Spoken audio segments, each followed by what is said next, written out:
hold out my notes. Because right now in my life, it's funny how God puts you in a place and like everything that you're dealing with, every sermon that you hear, every lecture that you do, every Bible study, every verse, everything has to do with the one thing that you are trying to deal with or, cope with.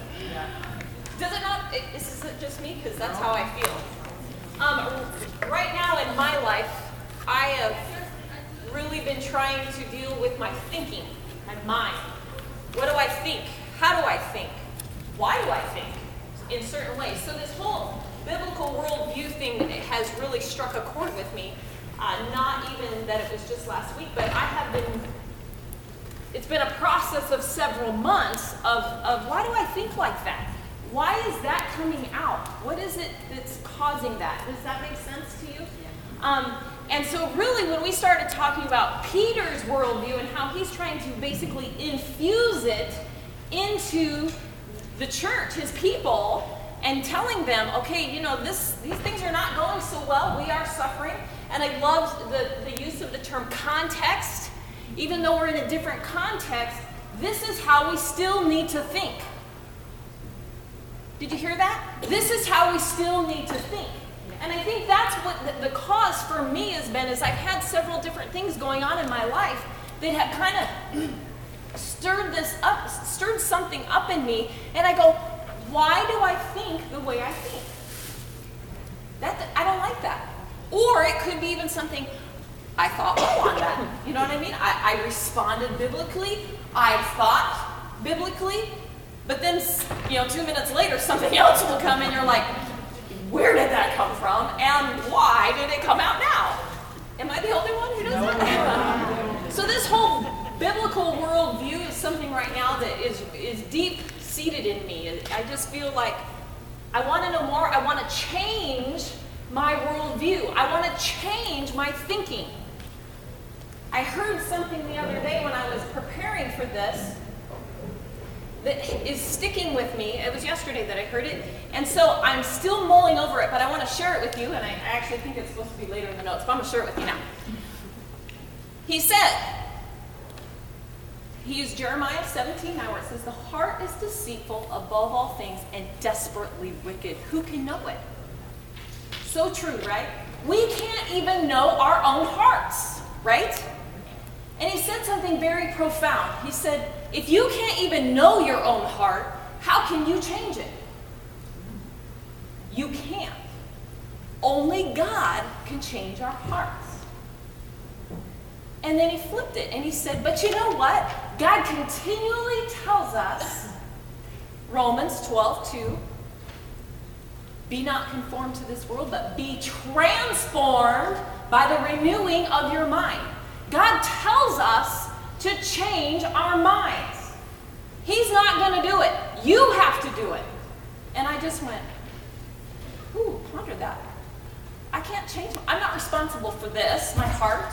He's going to change that. And I trust, right? I have faith. I believe that he is going to do that because he has said he is going to do that.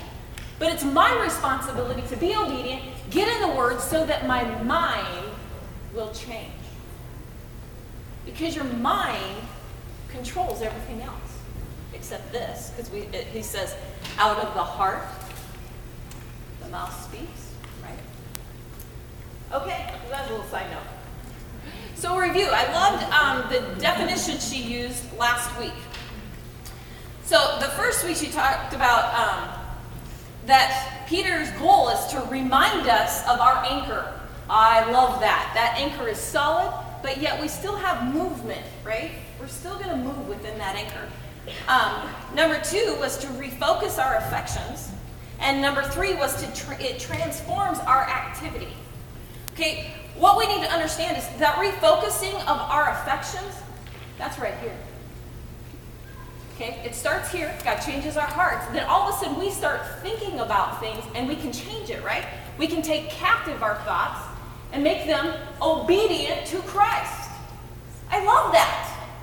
Okay, and number 2, to transform our activity. Once we change our thinking and make it obedient to Christ, our actions should be the natural outpour of what we have changed in our mind.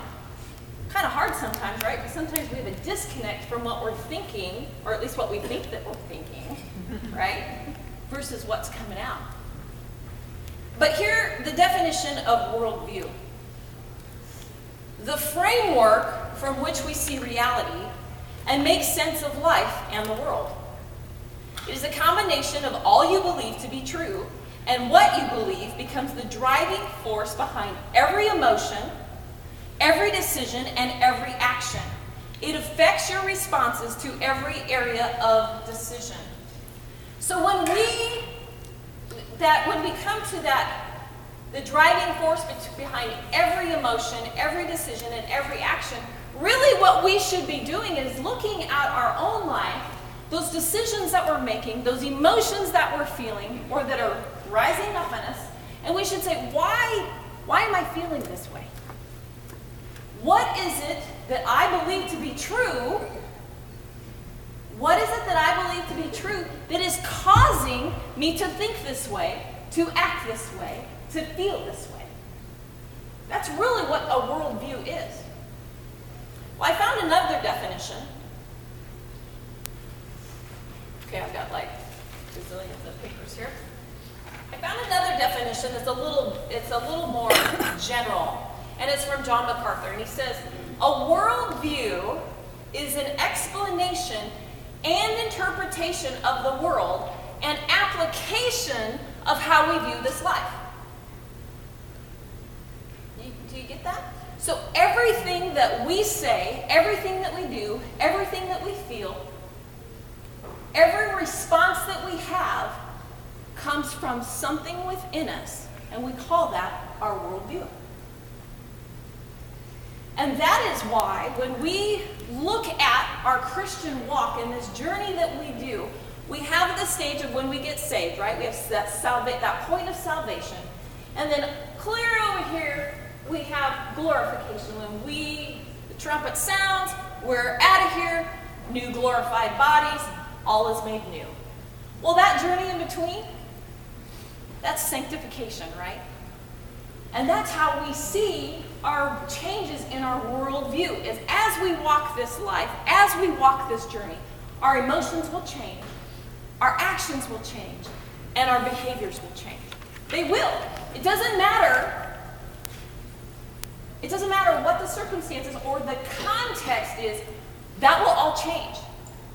So now will it change to a biblical view? Or will it change to a cultural, worldly? Because it's going to change. That's part of human nature. That's part of the cycle of life. That's part of what we do as people. We're going to go this way or we're going to go that way. We don't stay the same, right? We have experiences. We have knowledge. All those things change on a daily basis. You're going to change one way or another. What are you looking at those experiences through? Sadly, most of the time we look at them through a cultural worldview. We are duped, ladies. We're duped. That's why Christians are under fire. The ones that are living truly according to a biblical worldview, even us as Christians call them weird. Well, God did say you're supposed to be peculiar. Right? Peculiar people. Peculiar people. We'll learn that next week. Right there. Yeah.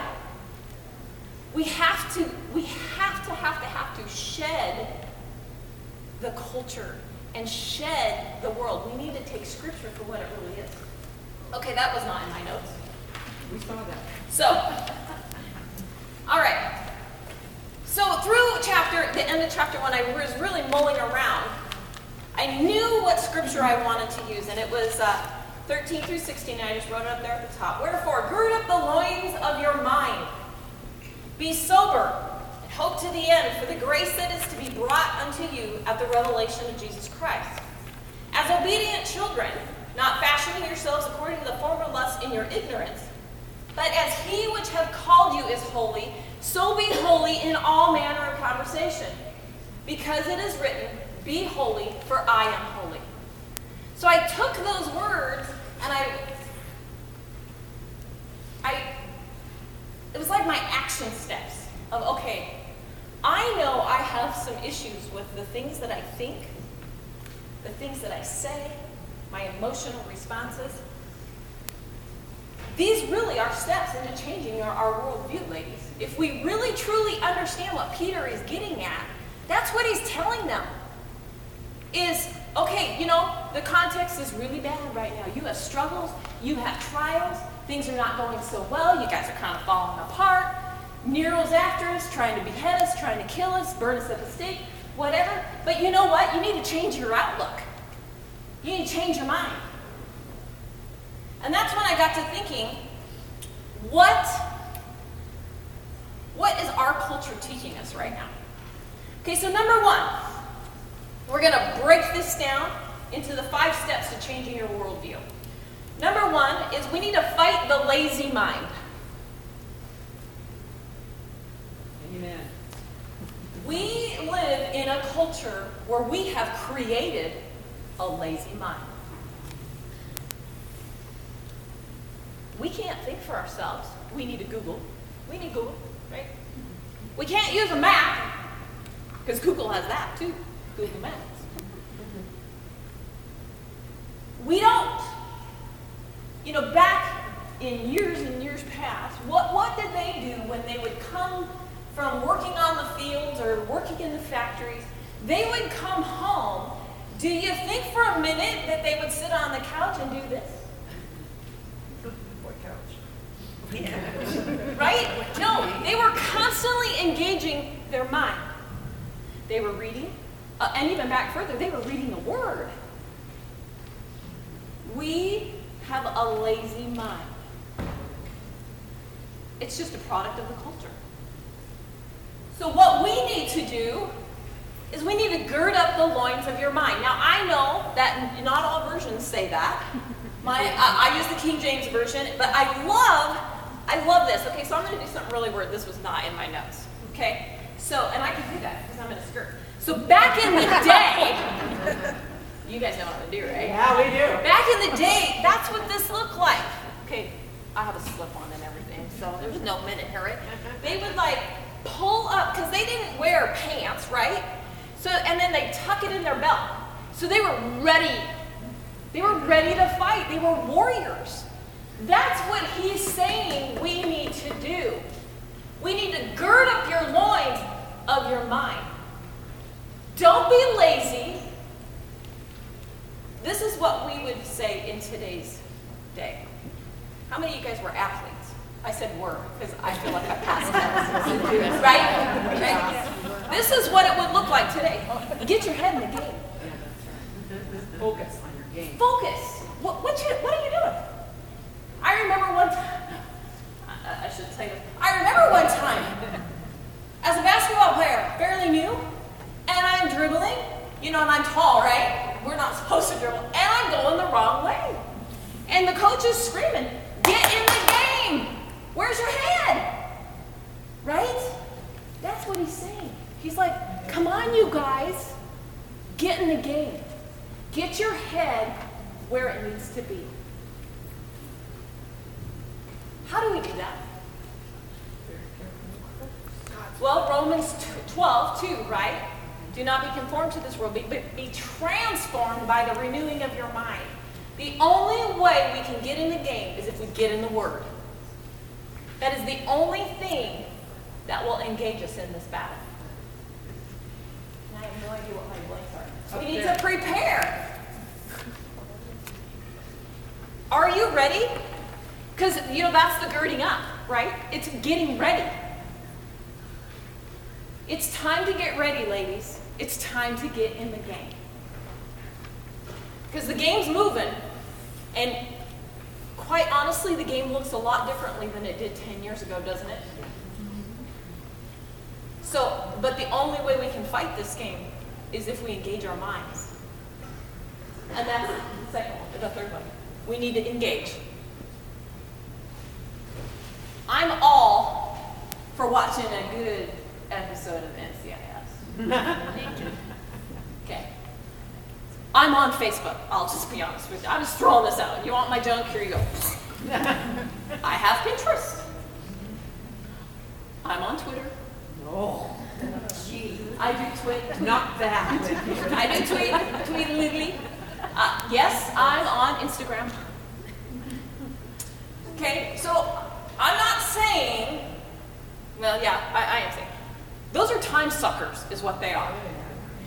And they're disengagements.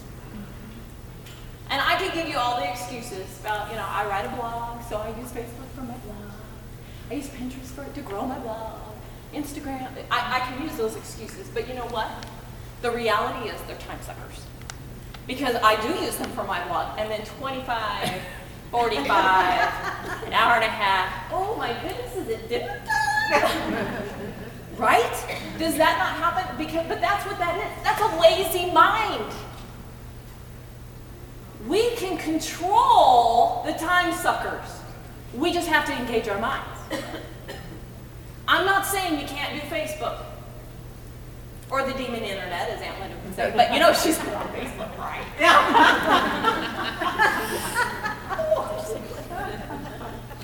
We need to focus on those things. We need to pick those out of our lives. And by that I mean, evaluate what you're doing. If you're on and off of Facebook, great.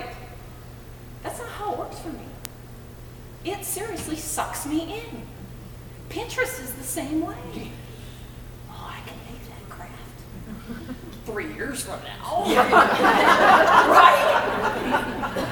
One of my kids is like, Mom, you have over 10,000 pins. I'm like, yeah. And I've not done any of them. So we need to fight the lazy mind.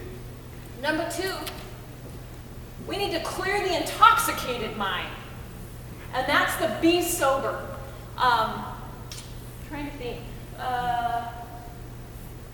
Cherie, what does your Bible say can you read 13 through 16 for me? We're on 1 Peter. Well, I didn't. Chapter 1. Thank you. And you want 13 through 16? Yes, please. Therefore, prepare your minds for action. Be self-controlled. Set your hope fully on the grace to be given you when Jesus Christ is revealed. As obedient children, do not conform to the evil desires we had when you lived in ignorance, but just as he who called you is holy, so be holy in all you do, for it is written, be holy because I am holy. Awesome, thank you. And the reason why I had to say, read that, mine says be sober, so it's pretty obvious that we need to not have an intoxicated mind, right? And in this, is he talking about alcohol? No, he is not. That's what he's talking about. He's talking about control, self-control. But one step farther than that is you need to have a clear mind. You need to be thinking clearly. That get your head in the game? You can't do that if you can't think clearly. You need to have clarity. There's other verses there that you can go ahead and look those up, but they're not controlled by other influences. We need to understand something. So I'm going to use alcohol and drugs as an example, because we all know. Do drugs, we'll just stick to one, does alcohol. Does alcohol make you better? Does it help you think clearly? No, matter of fact, it's a depressant. It's a depressant, right? So it actually does the opposite, correct? So if that's the case, then when it says not controlled by other influences, are there other influences that do the same thing to our minds? What might some of those be? Exactly. Facebook, Pinterest, Instagram, television, pornography, anything. I know people who can't have caffeine because something weird goes on in their mind. I know, I feel sorry for them. Because caffeine does the opposite to me. It clears the mind, right? But so would that apply to them? Yes. Anything that's going to change or cloud your thinking is completely against what Peter is telling these people. He's telling them, you need to think clearly. Get rid of any of those outside influences that will cause fog. including people. That's exactly right. Like in the Olympics, you see them with their headphones on before they're just like getting in the zone. They're tuning out. Exactly. Now, that could look differently for everybody, right? Because I'm one of those people, matter of fact, and my husband is not. My husband is, when he's studying, when he's reading, it's got to be absolutely quiet, no sound. And for me, I'm like, as much noise, crank it up. All right, we need music. Where's the kids? Now, I can't have a lot of chattering, but if it's just noise, I focus better. So, those influences could look differently in other people's lives. So I shouldn't say, oh man, Cherie, you need clear thinking. You know, God says to be sober, so you need to stop that. That's not necessarily true, right? We all respond differently. But we all know what that. But we all know what that means. And it really, if you take an honest look at your, like if I were to say, okay, you have 30 seconds, think of those influences that influence your clear thinking. I'll bet you'll come up with them. Right? All right. Number 3, overcome the defeated mind. Peter says, hope to the end for the grace that is to be brought unto you at the revelation of Jesus Christ. Ladies, how many of us, I do it, we are living defeated. We are on the verge of a political nightmare. It will be our demise, no matter. So get out and vote. That's our responsibility. We need to get out and vote. I'm not going to tell you who to vote for, but if you vote for Hillary, you need to question yourself. Just saying. Just saying. You need to question yourself. Edit that out. But we need to understand something, okay? And this is this. We need to hope to the end. Our battle has already been won. Our victory has already been claimed. We need to walk in it. Amen. Praise God. Praise God. It's the burden I must bear. Get over it. Live and walk in victory. Hope to the end. Don't give up, ladies. Don't give up. I know things are pretty dismal right now in the political system, in the government system. I get that. But ladies, God is still on the throne. And obviously God is not through with us because we're still here. Right? And obviously God has a plan for the American government because Obama is still here. I voted for him.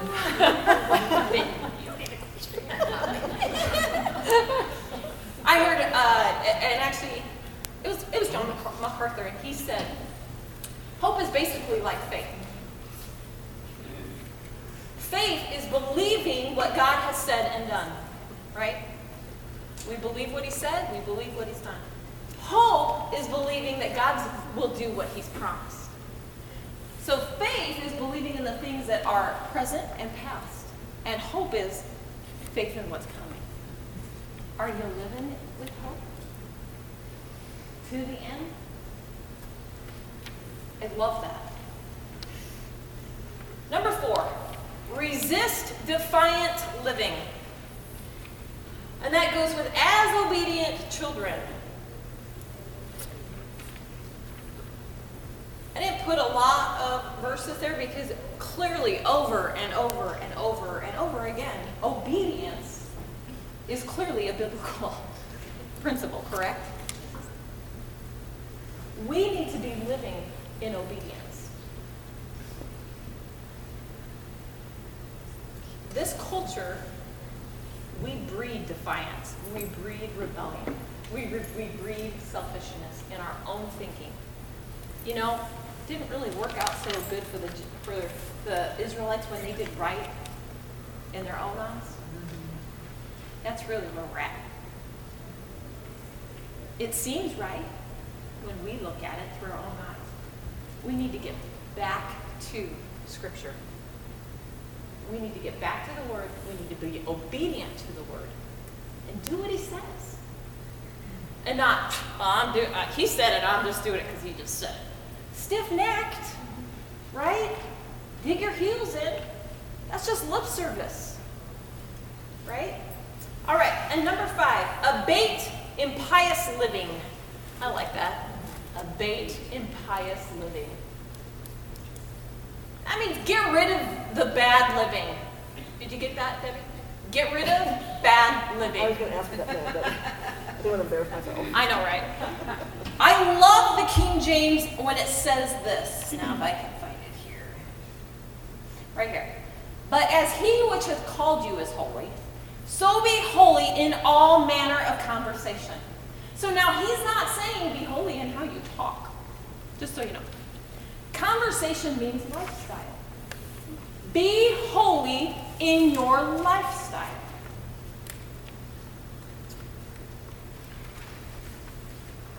I'm going to hop down to get rid of the secular. Because really, if we're being holy in our conversation, there's no separation between sacred and secular. Think about that for a minute. What would be some things that you would consider secular? This is where you interact with me. Schooling system. Okay, say that. Music. Music. Schooling system. Schooling system. TV shows. Work.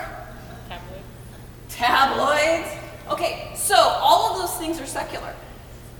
Now think of in your own life, what are things that are secular in your own life? Facebook. TV. I read your lips. TV. Movies. Control. So, but see, there should be no difference between sacred and secular if you are living holy in all manner of conversation. Everything that you do. Other verses. Colossians 3:17-23. Everything you do all to the glory of God. 1 Corinthians 10:21. Whether you eat or drink, do all to the glory of God. Let's see, what else can we pull out of there? That doesn't leave room for secular, does it? That doesn't mean, oh, you know what? I'm going to tell you, I go to the movies. Oh, boy. I go to the movie house. I even go to Riverstone sometimes when I can afford it. Okay, right? Because it's expensive. But, is that secular? Now, can I do something at the movies, like I'm going to go see Courageous or War Room? Is that bad? No. The bad comes when I go to a different movie that I try to separate my walking with Jesus and go, oh, well, you know, that swear word wasn't too bad. Oh, that sex scene, well, you know, I'm not going to do that. Oh, adultery, well, you know, it happens. Do you see how I've separated the secular? I've made it okay for them even though I'm partaking in it. No. Be holy in all manner of conversation. Which brings us to turn to 2 Corinthians.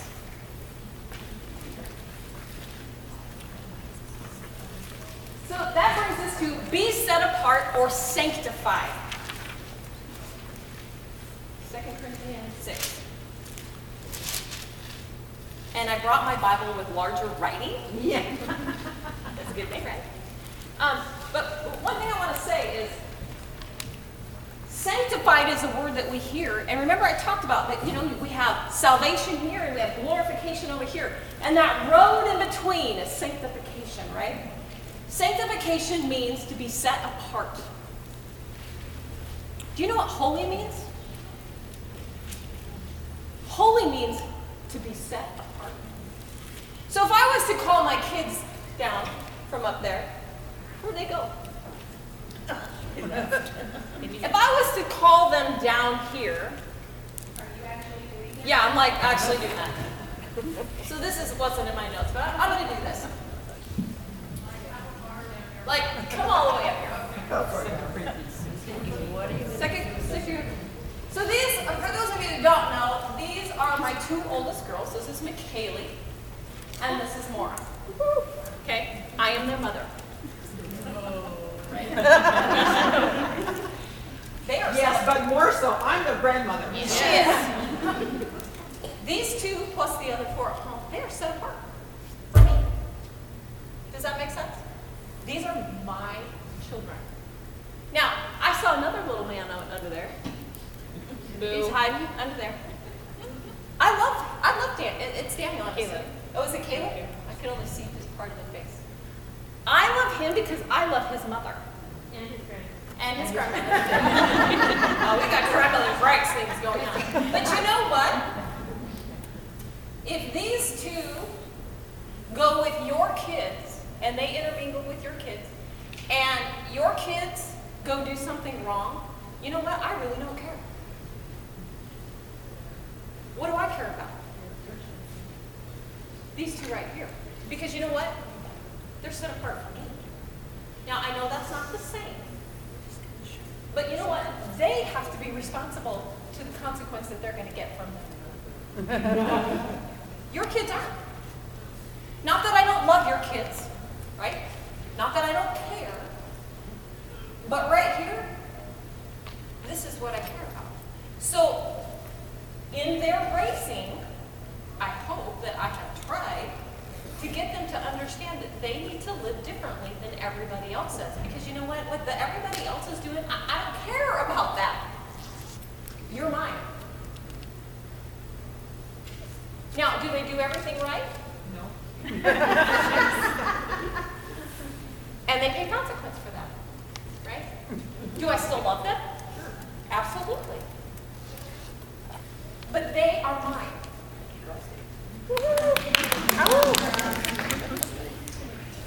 When they go places, it just brought back a story in my mind of my brothers. They had disobeyed, and they had rode their bikes down to the bowling alley when they were kids.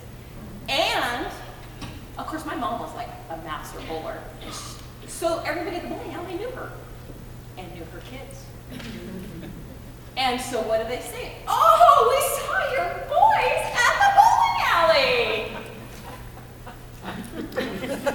Oops. Right? You what? But I have the expectation, if someone sees my children, I expect that my feedback is going to be, I saw your girls, and they're beautiful, they're well, they were polite, they were kind, they were good, because you know what? That's what I trained them to be. You know what? Do you understand where I'm going with this? I expect them to live like I trained them. Right now, let's not get into all the theological things of that, okay? Because there's obviously holes. But I want you to get that picture of, now, if somebody came to me and said, yeah, I saw Luke Rutherford down at the bowling alley playing video games, I'd be like, oh, really? That's cool. Was he having fun? If somebody came and said, yeah, I saw your girls down at the bowling alley playing video games, I'd be like, are you kidding me? Game on. Right? Because I have an expectation for them. I have a set standard of how they should be living their life because they're under my household, under my home, right? So let's look at 2 Corinthians. Right? Yeah, 6:14. Be not unequally yoked together with unbelievers, for what fellowship has righteousness with unrighteousness? And what communion has light with darkness? And what concord has Christ with Belial? Or what part has he that believes with an infidel? And what agreement has the temple of God with idols? For you are the temple of the living God, as God has said, I will dwell in them and walk in them, and I will be their God, and they will be my people. Wherefore, because he is our God, and we are his people, come out from among them and be separate, says the Lord, and touch not the unclean thing, and I will receive you, and will be a father to you, and you shall be my sons and daughters, said the Almighty. Ladies, it's the biblical worldview coming right back out in our face. We belong to the living God. We are set apart. He tells us, be holy because I am holy. He is pure. He has every moral perfection all wrapped up right there. He's perfect. Not that we can be. He doesn't say be holy like I'm holy. He said be holy because I am holy. That's that sanctification process. You are set apart. Fight the lazy mind. Fight, clear the intoxicated mind. Clear the defeatedness. Get rid of it. Resist defiant living. Be obedient. Get rid of the riotous living. Be holy because He is holy. You are meant to be set apart. Start filling your mind with this right here so you can have a biblical worldview. Be a peculiar people. I know that's weird, right? That's not really what he meant, but you know what? You're going to look at us weird. You're going to look at us, oh yeah, she thinks she's holier than thou. They obviously don't know what holy means. Be set apart. Change your worldview. Right here. That's what we need. Let's pray. Heavenly Father, we thank you so much for shedding your blood for us, Lord. We thank you that you have given us the lively hope. It's that we hope in, Lord. It's by the precious blood of the Lamb that we have hope and that we can live for you, Lord, and that we are bought with a price and that we are set apart to the living God. Lord, help us to change our thinking. Help us to renew our minds. Help us to make the decision today and every day to fill it with your word. Change our mind. In your name, amen.